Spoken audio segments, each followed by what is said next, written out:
दोस्तों, वीडियो शुरू करने से पहले एक छोटी सी अपेक्षा करना चाहूंगा कि वीडियो को अंत तक देखें, अन्यथा आप नहीं समझ पाओगे कि मैं इस वीडियो के माध्यम से क्या बताना चाह रहा हूं। शुरू करते हैं। हस्तमैथुन करने के कुछ देर बाद चिढ़ापन क्यों महसूस होता है? कोई भी जब तक हस्तमैथुन की प्रक्रिया में संलग्न होता है तब तक उसे आनंद की अनुभूति होती है, परंतु स्वखलन के थोड़ी देर बाद कुछ लोगों को चिड़चिड़ापन हो जाता है, जिसका कारण है हीन भावना का मन में आ जाना। उन्हें लगता है कि पूरी दुनिया में वह अकेले ही है जो इस कार्य को करते हैं। साथ ही उन्हें लगता है कि यह बहुत घृणित कार्य है, जिसके कारण उनमें शारीरिक और मानसिक कमजोरी आ गई है।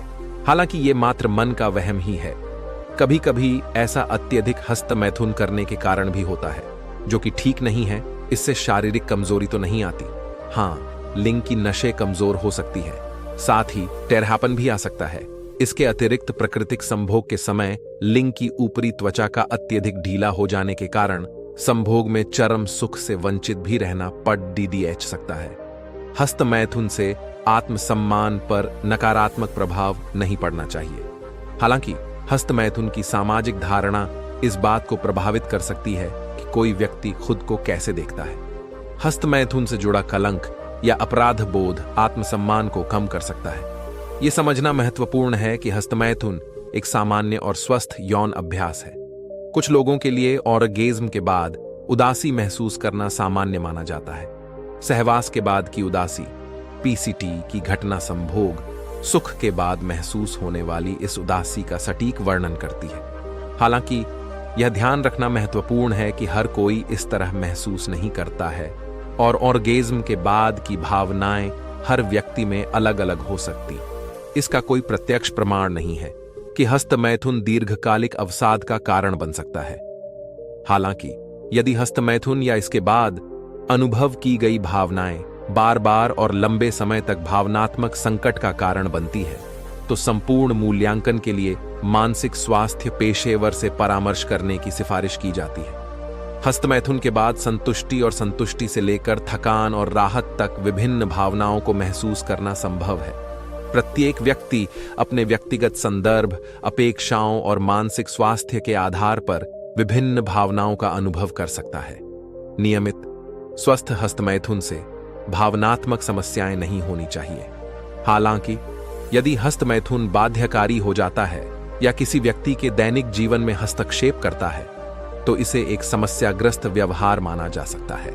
ऐसे मामलों में उचित मूल्यांकन और सहायता के लिए स्वास्थ्य देखभाल पेशेवर से परामर्श करने की सिफारिश की जाती है। हस्तमैथुन के बाद पश्चाताप की भावना विभिन्न कारकों से प्रभावित हो सकती है। सामाजिक सांस्कृतिक मानदंड, धार्मिक या नैतिक पालन पोषण और कामुकता से जुड़ा अपराध बोध ऐसे तत्व हैं जो इन भावनाओं में योगदान कर सकते हैं। यह पहचानना महत्वपूर्ण है कि हस्तमैथुन एक प्राकृतिक और स्वस्थ अभ्यास है और पश्चाताप की भावनाएं व्यक्तिगत मान्यताओं या कंडीशनिंग का परिणाम हो सकती हैं। सीमेन प्रोडक्शन एक प्रोसेस है जो पुरुषों में 14 से 15 वर्ष की उम्र में शुरू हो जाता है और जिंदगी भर चलता है। सीमेन का प्रोडक्शन दिन में 24 घंटे होता रहता है, पर इसके लिए किसी तरह की शारीरिक एनर्जी का इस्तेमाल नहीं होता है। इसलिए यह कहना सही नहीं होगा कि सीमेन प्रोडक्शन में फिजिकल एनर्जी का इस्तेमाल होता है या उससे कद छोटा हो जाता है। यह ठीक वैसा प्रोसेस है जैसे सलाइवा का प्रोडक्शन होता रहता है, पर उससे हमारे शरीर की एनर्जी पर कोई प्रभाव नहीं पड़ता। वहीं जहां तक वजन न बढ़ने का सवाल है, वजन व्यक्ति की उम्र और अन्य कारकों पर निर्भर करता है। अगर टीनेजर्स ज्यादा मास्टरबेशन में इंगेज हो जाएंगे तो उनकी अच्छी हेल्थ नहीं बनेगी। हालांकि मास्टरबेशन और वजन बढ़ने या घटने का सीधे कोई संबंध नहीं है। मास्टरबेट करने से कई हार्मोन रिलीज होते हैं। ये हार्मोन हमारे दिमाग पर अलग अलग तरह से असर डालते हैं। मास्टरबेट करने से खुशियों के लिए जिम्मेदार हार्मोन डोपामाइन रिलीज होता है। इसके अलावा मास्टरबेशन के कारण दर्द से राहत दिलाने वाला हार्मोन एंडोर्फिन भी रिलीज होता है। इस हार्मोन से स्ट्रेस कम होता है और मूड अच्छा करने में मदद मिलती है। यही कारण है कि लोग मास्टरबेशन के बाद रिलैक्स महसूस करते हैं। यह आपके अच्छी नींद दिलाने में मदद करता है और बीपी कम करता है। हस्तमैथुन का हमेशा सकारात्मक प्रभाव हो ऐसा जरूरी नहीं है। हस्तमैथुन के बुरे प्रभाव भी देखने को मिल सकते हैं। वैसे तो ये नॉर्मल प्रक्रिया है, पर अगर आप इसे लेकर हर समय सोचेंगे तो आपके दिमाग पर बुरा असर पड़ेगा और आप काम में फोकस नहीं कर सकेंगे। साइकोलॉजिस्ट का मानना है कि मास्टरबेट को लेकर हर समय न सोचें, इससे आपका दिमाग प्रोडक्टिव नहीं होगा। ये ठीक वैसा है जैसे किसी भी चीज को ज्यादा कर लेने के कारण होता है।